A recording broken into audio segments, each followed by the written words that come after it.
What is going on? We are coming in clutch with part 2.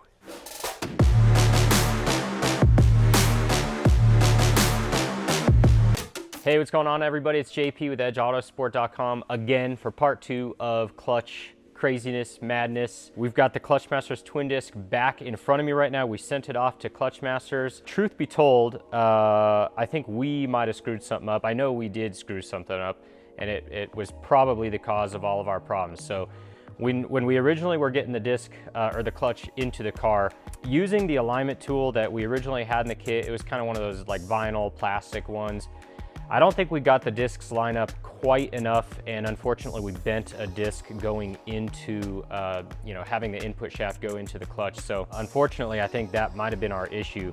I'm still not ruling out possible changes that we need to make or things that we need to do to make it work, but I think that was probably causing our issue. So truth be told, I think we might have screwed something up. So we are gonna install this bad boy again, and hopefully we're gonna be super careful. We're gonna make sure it's straight going in, and that it's super easy to put on, and just make sure that this thing is good to go, hopefully for the last time. So I'm about done working on clutches and transmissions in this car. Not that it's super hard, but it's obviously just becoming a little bit redundant at this point. So we are going to get this thing installed and hopefully just continue all of our content development, our flex fuel video, which is what we originally kind of we're trying to do when we stumbled upon all these issues. So yeah, let's just get going, and make sure you subscribe, hit that bell button if you like these videos and want to see more of them when they come out, and let's get started.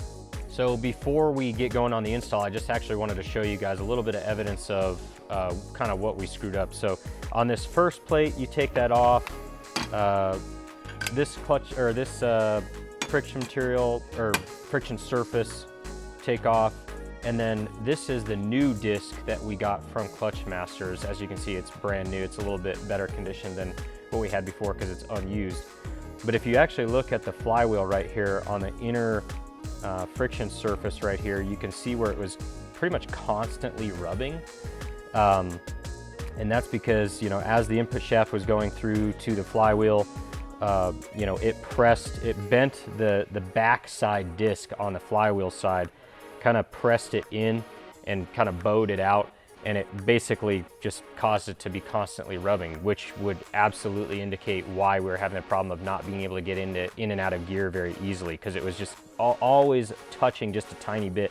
So you can kind of see evidence of that in the middle here on the inner part of the clutch disc. So and the same, I don't have the clutch disc that we had before, but that same kind of signature was actually on the inner part of the clutch disc as well. So that was definitely a contributing factor to our issues. So we're gonna go ahead and just get this flywheel on, start assembling this thing, and yeah, should be good.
Okay, so we took the clutch fork out.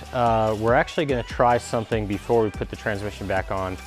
This little kind of ball on the end of this bolt here, it goes into the transmission, and it's the point at which this clutch fork kind of sits on and pivots on.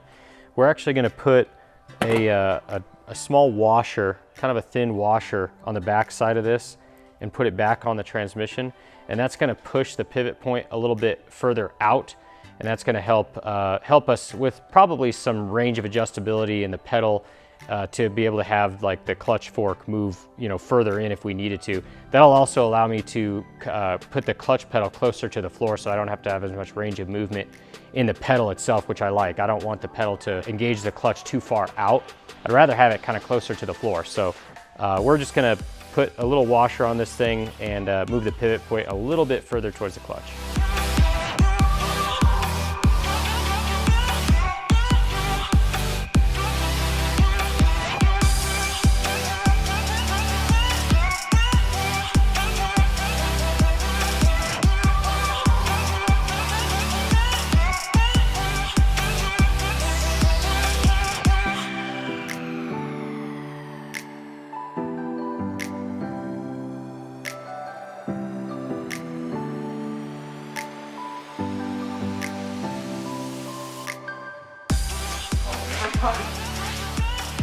It's just like the hay bales back in Escondido, California.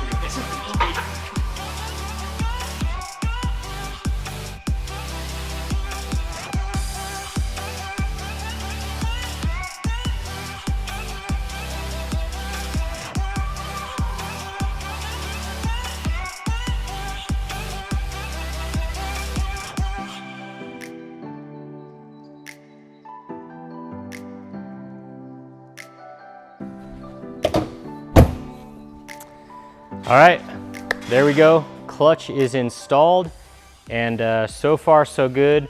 It is Monday today. We finished the job on Friday. We actually kind of ran out of time to continue shooting. So anyway, car was cleaned up over the weekend.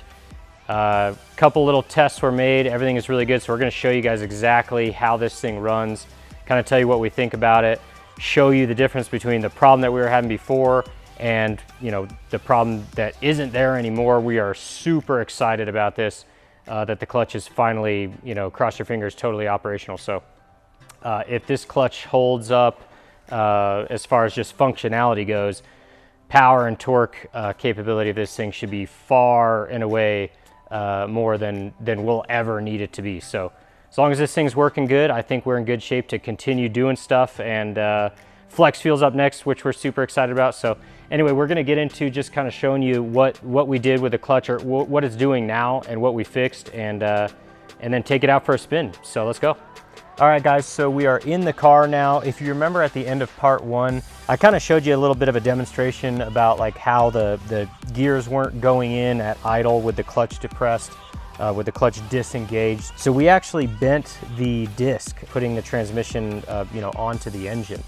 So, you know, as the input shaft was sliding through, it hit the second disc on the flywheel side, and it just pushed it far enough in to where, you know, there was enough of a bend to where it would never fully disengage. It was constantly rubbing against the flywheel. So that's why the transmission would never go in and out of gears very smoothly. So we have already tested it. I'm going to show you now exactly what problem we fixed. Like I said, in part one at the end, we did show you exactly what the problem was. So I'm just going to show you exactly how smooth it is now.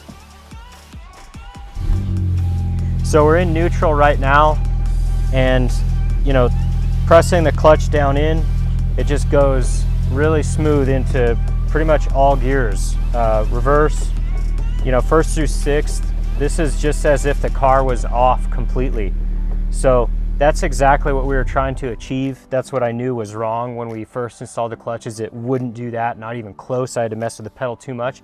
I've even adjusted the pedal now to the point where it's about half the amount of throw that I had before, just to get the thing to go in and out of gear, which is awesome because I just want it to engage like quickly off the floor and not have to press it too far down to get it to disengage. So far so good with this thing. We're gonna take it out on the street, make sure this thing just shifts smoothly at higher RPMs and going in and out of gears on the street. So we're gonna go do that now, but I'm super excited about the progress already. Really, really excited. All right, so out on the street, so far so good. Again, shifts really, really smoothly. So there's some chatter that's going on just because I mean, you know, aggressive clutches like this chatter. Another thing is it's kind of squeaky actually, and I'm sure that's just because the sintered iron discs, you know, it's a much more aggressive clutch compound, so it's just kind of squeaky. I don't know if that'll change as it gets you know, broken in as it gets heated up, as it gets cycled a few times. But we're not doing any power shifting or, you know, wide open throttle shifts or launching or anything. We're just out here driving, putting some heat into the clutch, making sure it works okay. And so far, so good. I mean, I have total confidence in, at this point, just breaking in the clutch and,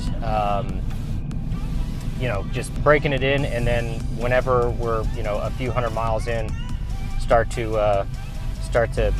you know, put this thing through its paces. So, so I'm really excited about this. The thing feels great. It shifts totally fine, and I'm excited. Like I said, even more excited now that we're out on the road driving this thing. Feels great. And in case you're wondering, when you drive a car that's wrapped like ours, well, everybody looks at it and everybody stares at it, but there's two groups of people that will say something about it to you, you know, or give you a thumbs up. And that's little kids and older ladies. I swear, every single time, little kids and older ladies. It's hilarious. They all love this thing.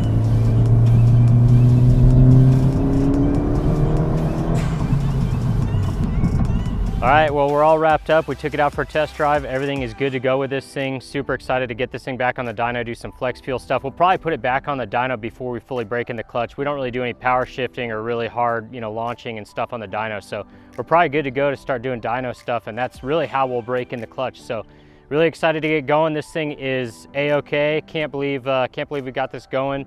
And we're just super pumped. Thanks so much for following along. Let us know if you have any questions. Make sure you subscribe, hit that bell button if you like these videos. We'll see you next time. Thanks, guys.